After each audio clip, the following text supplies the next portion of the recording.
These gravels that we're seeing here are one, the rounded shape, but also the size. These are too large to be transported by wind. The consensus of the science team is that these are water-transported gravels in a vigorous stream.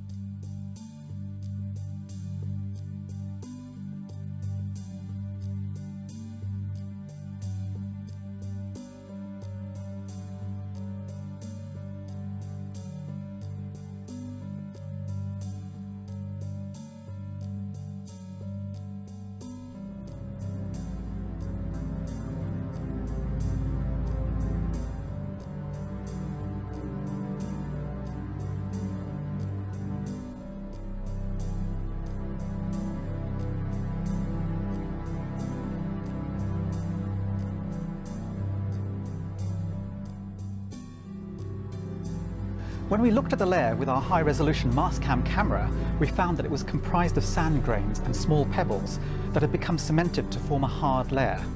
Here, you can see a pebble that is 3 centimeters in diameter, so smaller than a ping pong ball. This suggests that this layer is an ancient gravel deposit.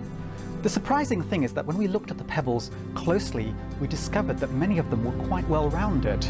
This is very different to the many angular clasts that usually litter the Martian surface. On Earth, rounded pebbles are a common telltale sign of rocks that have been transported by water, for example in a river or a stream. As water flows over a riverbed, if the flow strength is great enough, the pebbles are lifted up into the flow or rolled along the riverbed, and they become pounded, battered against each other, and this causes them to become rounded through time.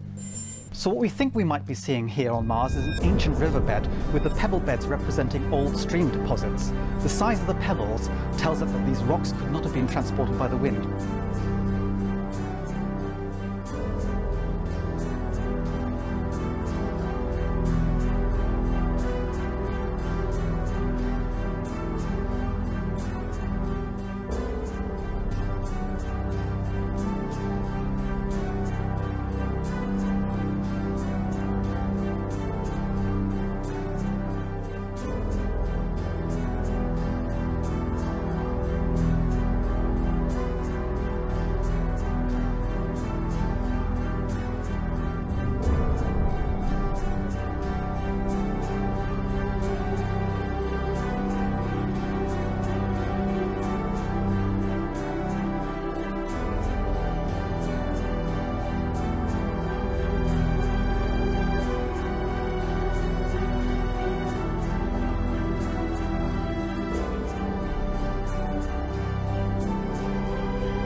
Share with you today that we now have full confidence that there is methane occasionally present in the atmosphere of Mars, and that there are organics preserved in ancient rocks on Mars in certain places. This is important.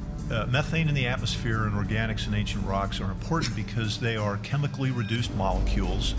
On terrestrial planets, they compete for destruction with other kinds of molecules that are more oxidizing.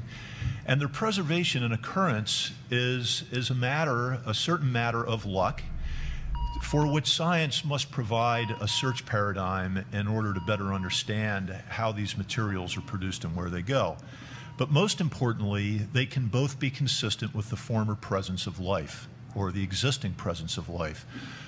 This was an ancient environment with the right elements, minerals indicating a near neutral environment, and slightly salty liquid water. All the prerequisites to support life, a habitable environment.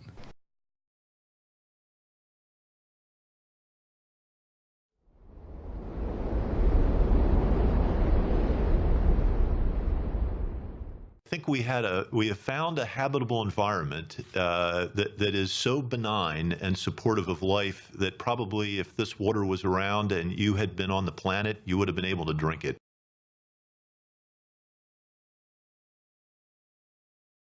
So, although at this point in the mission we can't conclude that there was definitively life on Mars, the SAM discoveries have really shown us that all of the basic ingredients for life were there, including complex organic compounds, the building blocks of life. Now, with the detection of organics in Gale Crater, the probability that Gale Crater Lake could have supported life goes up.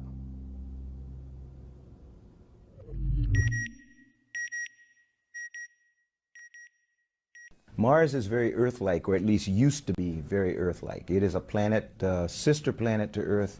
It is the most likely planet in our solar system that had life at one time, may have life now, and we feel definitely can sustain life. So that's the reason we chose it. It's definitely one about survival of the species, if you will. You know, the more we can expand humanity across the solar system, the more we're going to understand.